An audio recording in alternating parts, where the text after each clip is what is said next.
Hi, this is Bill Petras. I'm the art director on World of Warcraft, and I'm happy to introduce the lead art staff of World of Warcraft. I'm Kyle Harrison, the lead technical artist. I'm Brandon Idle, lead character artist. Justin Thavirat, lead artist. I'm Kevin Beardslee, the lead animator.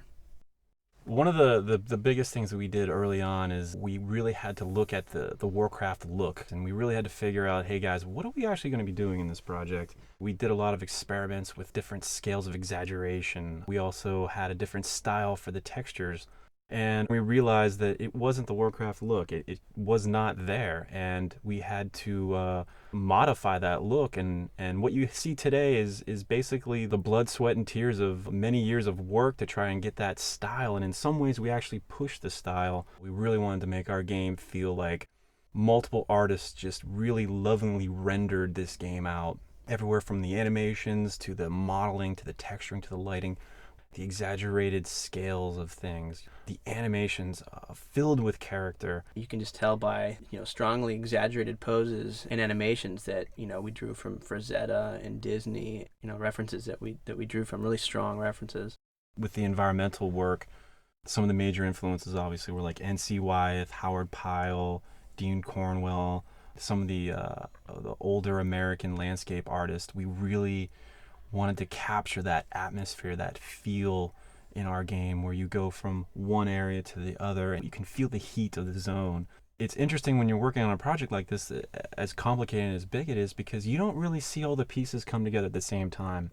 This particular artist does his job over here, and it takes a while for it to get into the game and to be played. And at some point in development, I don't really remember when, just when all of it started to come together, and we were just really excited to be like, wow, this really is coming together. I don't remember exactly when that was. When was that? I think it was when Westfall kind of got put together. Mm-hmm. Yeah. The lighting came together, the textures came together, the player character, one of our first creatures, the Knoll, basically just nailed that Warcraft look and feel, both with texture, model, and animation. I mean, I think that's when it came together. Westfall was definitely the start of really capturing the look of what the game was going to be. One thing that I think really sets WoW apart from other games out there is that we really refuse to go down the assembly line process. Every time we approached a new zone or a new area that the player would explore, we wanted them to be completely rewarded in every way whatsoever. So from the lighting to the sky all the way down to just the little brush and brambles on the ground or the ambient creatures that would be running around that area, we made sure that it was fresh every time. And we came through and meticulously created new art, new even techniques each time we got to a new area. I think the team was never really happy with just what we were working with. We always were pushing the envelope. We always wanted to just maximize the technology that we had. We made sure that our textures worked twice as hard. It was really refreshing to have different perspectives from all over the art department, whether a texture artist came in and commented on the animation or a designer walked in and said, oh, I think this would look cooler if it was bigger. It was really an open back and forth communication, which I think in the long run, it's a very iterative process. It might take a little longer than, say, a different method of doing it. But I think in the end, it works out for the best, and everyone kind of gets their 2 cents in on some stage of the game there. I was always impressed at just how open each team was in respecting another group or another little development group or an area of development that would come in and say, hey, we noticed that, this maybe was not reaching its full potential, or we felt like maybe we could try this and it would be a little cooler. And people were always very open to at least hear that and sort of get that line of communication going back and forth. So that really helped to build us, I think, more in a very strong direction. We continually are replacing and upgrading and doing things to the world that we want to change. And so we're going to continue to do that for the next, I don't know how many years. A lot of times our philosophy seems to start at sort of minimalist. We say, well, we want to keep the art reined in. We don't want to really eat up any unneeded CPU time trying to render this. So what we do is we kind of create the art at the lowest level we can and try to make it look good at that level.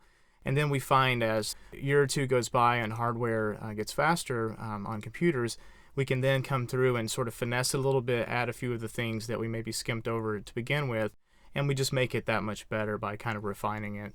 The iterative process, just going back and making everything polished. And you'll just notice that even before it gets into the game, sometimes there's a dozen drawings for one creature before it gets put in the game. And hopefully we'll be able to show you some of just the rejected ideas and just how much goes into the final one that makes it into the game.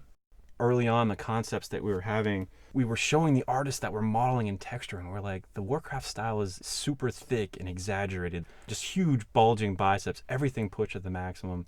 And that's just kind of the way that we approached it. And originally we had some artists that were like, you want me to make that hand 5 times bigger? Are you sure? We're like, yes. And they were like, I don't know. And we're like, just do it. And then once they started doing, they were realizing like, wow, this is the style. This is what we're looking for. The animation is very exaggerated in this game, but at the same time, it still has weight and still has a level of realism to it. So, it's still believable.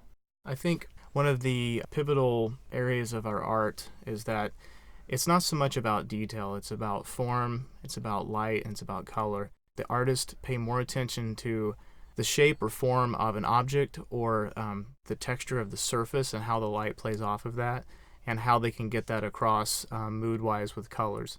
I totally agree. I think it's the illusion of something rather than creating all the little details. If you can create that illusion where people go, oh wow, that's it, and it's less polys and less texture space, then we've done our job.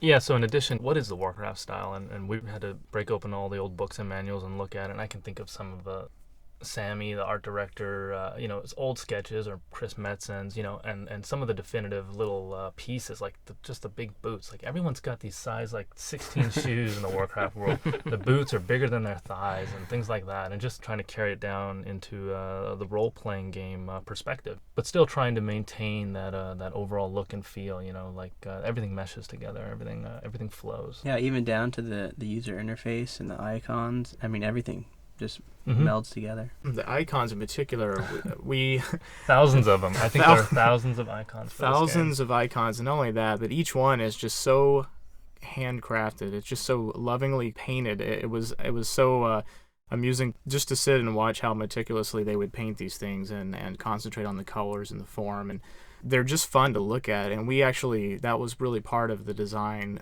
from the art standpoint, was that you're looking at icons a lot in this kind of game, and that really is more than anything what's representing it, unless you're directly using that item in the world. So we knew that they had to be big and colorful, and you really had to just get rewarded just by looking at it. In the midst of schedules and everything, it's important not to get too bogged down and have fun. I think one of the things that defines a Warcraft is it kind of has a sense of humor. It doesn't take itself too seriously. At some points, that's kind of a challenge to infuse into this role-playing game. But we did our best, and I think if you can work in development and just kind of enjoy it and kind of laugh at it, and again, not take it too seriously, just have fun. I think one of the things that always would bring a smile to your face, even in the darkest days, is the old Shane cube.